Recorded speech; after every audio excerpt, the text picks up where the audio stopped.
નમસ્કાર, મુંબઈ સમાચારમાં આપનું સ્વાગત છે અને હું છું જીગર.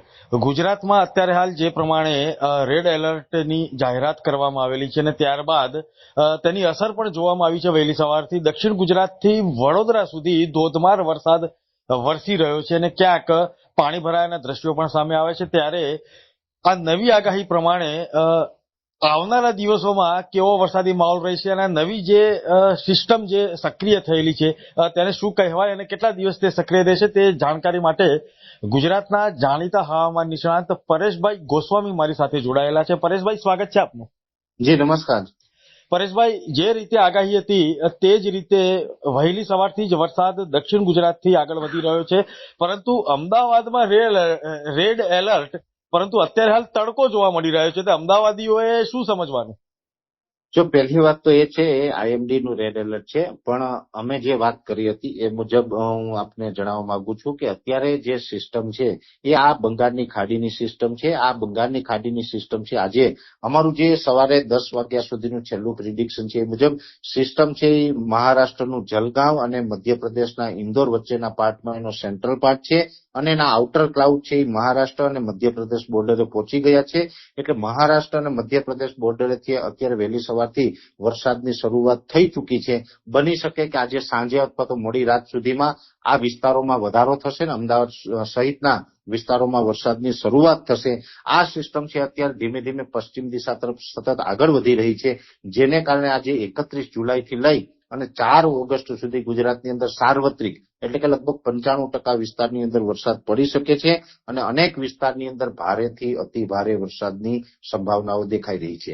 જેની અંદર જોવા જઈએ તો જે વિસ્તારમાં ભારેથી અતિ ભારે વરસાદની સંભાવનાઓ છે, સૌથી વધારે વરસાદ છે દક્ષિણ ગુજરાતમાં નોંધાશે અને જેમાં પણ સુરત છે ને આમ તો સુપર રેડ એલર્ટ ગણી શકાય. સુરતની પરિસ્થિતિ બહુ ખરાબ થઈ શકે છે અને જેમાં દક્ષિણ ગુજરાતનું ભરૂચ, અંકલેશ્વર, રાજપીપળા, સુરત, વલસાડ, વાપી, નવસારી, બારડોલી, બિલીમોરા, ડાંગ, આહવા, તાપી સહિતના જે તમામ વિસ્તાર છે એ તમામ વિસ્તારમાં ભારેથી અતિભારે વરસાદ વરસી શકે છે.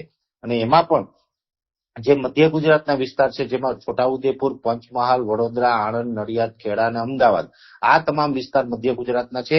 એમાં પણ પરિસ્થિતિ છે થોડીક અત્યારે ખરાબ દેખાઈ રહી છે. ભારેથી અતિભારે વરસાદની સંભાવનાઓ છે, જેમાં મધ્ય ગુજરાતની અંદર આજે મોડી રાત્રેથી વરસાદની શરૂઆત થશે અને આવતીકાલે 1 ઓગસ્ટ અને પરમ દિવસે 2 ઓગસ્ટ એમ 2 દિવસ સુધી રાજ્યમાં મધ્ય ગુજરાતના વિસ્તારો પર ભારેથી અતિભારે વરસાદ વરસવાનો છે. સૌરાષ્ટ્રની વાત કરવા જઈએ તો સૌરાષ્ટ્રના 3 જિલ્લા એવા છે કે જેમાં ભારે વરસાદની સંભાવનાઓ છે, જેમાં સુરેન્દ્રનગર, બોટાદ અને ભાવનગર જેવા વિસ્તાર છે એને અતિભારે વરસાદ જોવા મળશે. સૌરાષ્ટ્રના બીજા વિસ્તારમાં મધ્યમથી સારા વરસાદ હશે. કચ્છ જિલ્લો છે તો કચ્છ જિલ્લાના પૂર્વ ભાગો, જેમાં ભુજ, ભચાઉ અને રાપર તાલુકો, આ 3 તાલુકાની અંદર અતિભારે વરસાદ જોવા મળશે. બીજા વિસ્તારોની અંદર સામાન્યથી મધ્યમ અને અમુક જગ્યાએ સારો વરસાદ જોવા મળશે. ઉત્તર ગુજરાતની અંદર પણ સાર્વત્રિક વરસાદની સંભાવનાઓ છે, જેમાં ઉત્તર ગુજરાતની અંદર પાટણ, મહેસાણા અને સાબરકાંઠા જિલ્લો છે એની અંદર થોડુંક વરસાદનું પ્રમાણ વધુ જોવા મળશે, એટલે કે ભારેથી અતિભારે વરસાદ જોવા મળશે.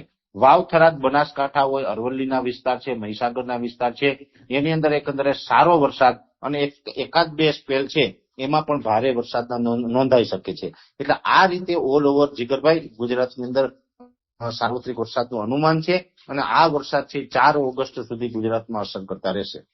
જી પરેશભાઈ, જે રીતે આપણે વાત કરી અને લગભગ 95% ગુજરાતનો વિસ્તાર જ્યારે આ વરસાદ બીજો રાઉન્ડ જે શરૂ થશે તે આવરી લેશે, પરંતુ અહીં ખેડૂતો માટે આ વરસાદ કેટલો આશીર્વાદરૂપ સાબિત થશે તે પણ ખેડૂતોને જણાવી દઈએ, કારણ કે ખેડૂતોએ સાવચેતી પણ રાખવાની છે અને પોતાનો જે પાક જે છે, જે લગભગ તેમણે પહેલા રાઉન્ડથી આગળ વધીને અત્યાર સુધી તેમની માવજત પણ કરી રહ્યા છે.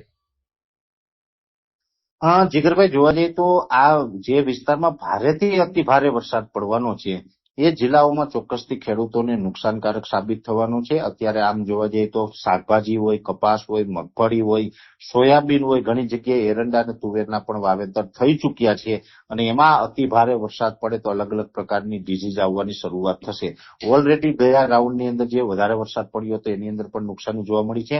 અત્યારે જે કપાસ છે તો એની અંદર જે ફ્યુઝેરિયમ વિલ્ટ એટલે જે પેરાવિલ્ટ નામની જે ડિઝીઝ આવે છે એની શરૂઆત થઈ ચૂકી છે. મગફળીની અંદર પણ શરૂઆતમાં જે અલ્ટરનેરિયા બ્લાઇટ એટલે કે જે એસ્પરજીલર નાઇજર જોવા મળતી હતી એ અત્યારે એમાંથી છુટકારો મળ્યો, પણ આ વધુ વરસાદ પડ્યો છે જેને કારણે અનેક જગ્યાએ ક્લેરેશિયમ જોવા મળી રહી છે. હવે આ ક્લેરેશિયમ નામની જે ડિઝીઝ છે એ પણ જો વધુ વરસાદને કારણે આગળ વધશે તો આવનારા દિવસમાં મગફળીના પાકની અંદર પોટ રોટ નામની ડિઝીઝ આવી શકે છે.